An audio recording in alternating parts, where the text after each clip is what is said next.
Hi, this is Starkie Sowers. Welcome again to another Plus Program training series. Today's topic, cholesterol and triglycerides, Part 2. You might have remembered from Part 1, cholesterol is a needed component that the body manufactures on a regular basis. In fact, it'd be very difficult to consume more cholesterol than the body actually makes. And we also get cholesterol from consuming foods as well too, but the body does make it and it does need it. So why all the fuss about cholesterol? Why does the body need it? A couple of significant things. Number one, cell structure.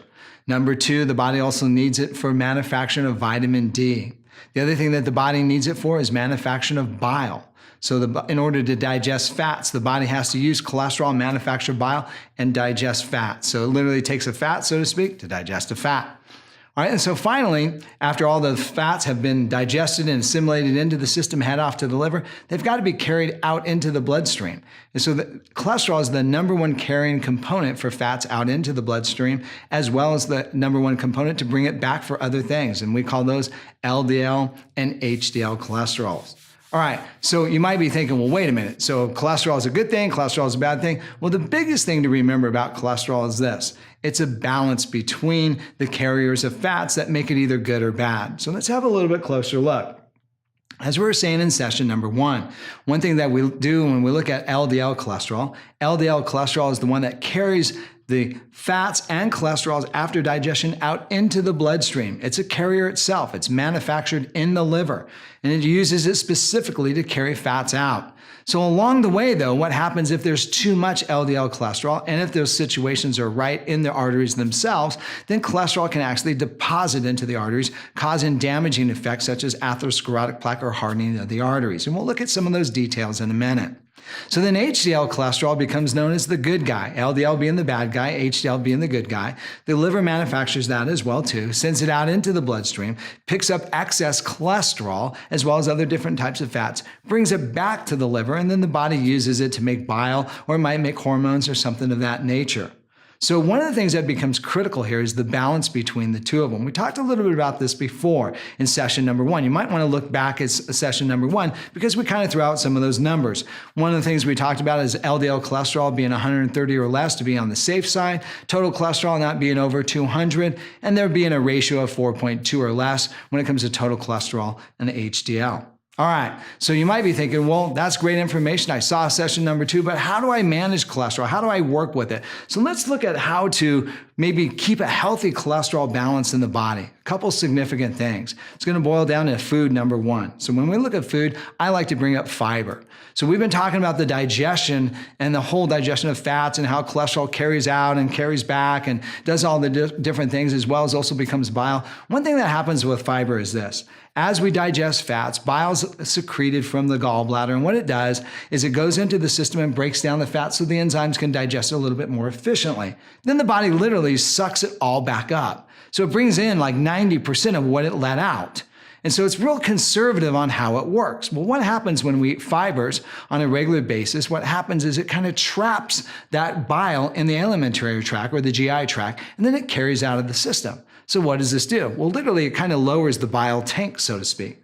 Well, then the body's got to make more bile. So the way it does it is the liver creates HDL cholesterol, sends it out into the system, scavenges out some of the bad cholesterols that have possibly been deposited in the arteries, brings it back to make more bile. A couple of unique things. Lowers the LDL cholesterol, increases the HDL cholesterol.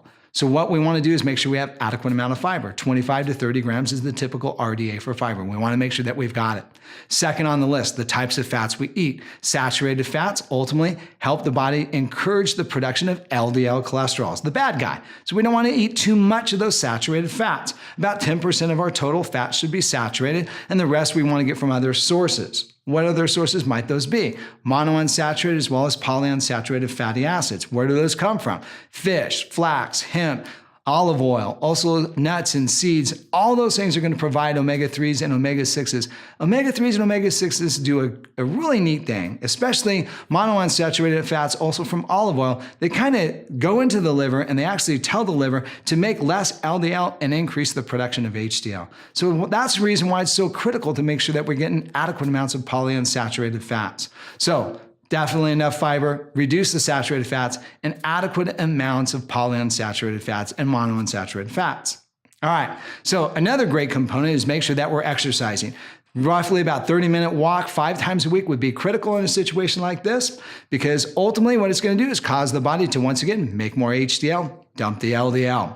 All right, the other thing we want to do is watch the weight. Weight actually increases the triglycerides. The more triglycerides we have or more blood fats, then the more LDL cholesterol we produce. So what I like to do is use the waist-hip ratio. Take the waist measurement and then take the hip measurement. Take the waist measurement divided by the hip, and if it's 0.9 or below for men, you're in a safe zone. If it's 0.8 or below for women, you're in a safe zone. If not, tighten up the diet, tighten up the exercise, make it a little bit better. The other thing that we got to look at as well too is if you're smoking, try to quit. That'd be a great thing if you can. Obviously, it's very difficult for some individuals to do as well. Then blood sugar, as we're saying, diabetes becomes a critical factor. So if you've got diabetes, you definitely want to manage the sugars. All right, there's some other causative factors that might increase cholesterol situations as well too. We're going to look at those very quickly. So when we look at those, a couple of unique things. Number one, anytime we have increased inflammation, it causes damage to the endothelial lining, or the lining, so to speak, of the arteries. So inflammation gone array ends up with what we call C-reactive proteins. A couple different things that can create that. Number one, there could be breakdown of the collagen fibers, inadequate amounts of vitamin C, as well as lean proteins being consumed would be one of the number one things that we can do to help to prevent the breakdown of collagen fibers. The other thing that becomes real critical here is antioxidants. Antioxidants actually help to prevent the damaging effects of the immune system and viruses and things of that nature, such as chemicals on the endothelial lining that creates a situation where cholesterol or plaque wants to deposit. So adequate amounts of fruits and vegetables become essential. So to round it up real quick, fish, flax, omega-3s, omega-6s, nuts and seeds, as well as fruits and vegetables, high amounts of fibers, which are going to come from whole grains, would be the perfect way to start to combat any type of atherosclerotic plaque development. So that kind of gives you a nutshell, so to speak, of all the different things that you might be able to do, as well as maybe some of the causative factors in helping you to have a better, healthier cardiovascular system. This is Starkie Sowers. Thanks again for watching another Plus Program training series.